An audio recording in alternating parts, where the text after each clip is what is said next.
ये खबर है, खुद को पुजारी बताने वाला कालीचरण एक बार फिर से महात्मा गांधी का अपमान कर रहा है। गांधी जी के साथ साथ कालीचरण ने देश के कानून का भी अपमान किया है।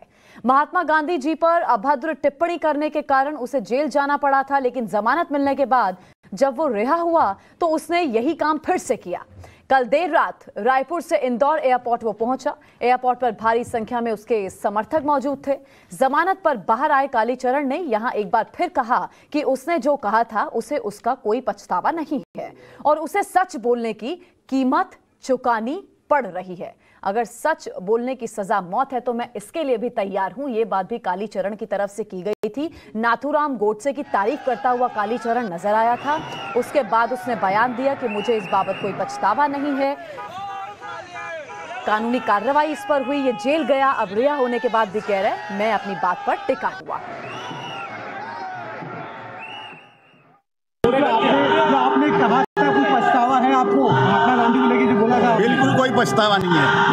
लेकिन उसके लिए मामला दर्ज हो गया आप पे? क्या बोले आपने? लेकिन मामला दर्ज हो गया उसके ऊपर आप पे? हाँ, तो सच बोलने की ये सजा है कलयुग में।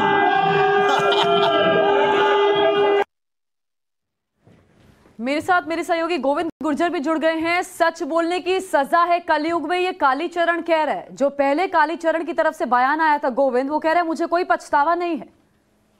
देखिए, बिल्कुल ठीक कहा। जो कृष्णा, किसी भी अपराधी को जेल इसलिए भेजा जाता है ताकि जब वो जमानत पर रिहा होकर या बरी होकर जेल से बाहर आए तो उसे पछतावा हो अपने किए पर, अपने कहे पर।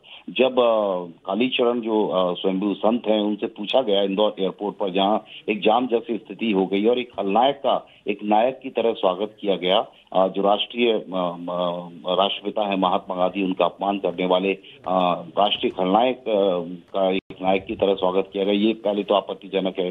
जब उनसे पूछा गया कि आपको अपने कहे पर, जो धर्म संसद में आपने रायपुर में महात्मा गांधी को कोसा था और महिमा मंडन किया था उनके हत्यारे का, तो उन्होंने कहा कि मुझे इस बात का बिल्कुल भी पछतावा नहीं है और कलयुग में सत्य बोलने की सजा जेल है, FIR है। तो कुल मिलाकर कहा जा सकता है कि ये हमारे देश की आज की तस्वीर है कि जिस राष्ट्रपिता का हम दिल से सम्मान करते हैं, उसे गाली देने वाले, उसके हत्यारे का महिमा मंडन करने वाले का एक राष्ट्रीय नायक की तरह स्वागत हो रहा है इंदौर एयरपोर्ट पर। तो ये काफी आपत्तिजनक तस्वीर है। पहले तो कहा जा सकता है कि जो कालीचरण है, उन्हें अपने कहे पर कोई भी पछतावा नहीं है। बिल्कुल बात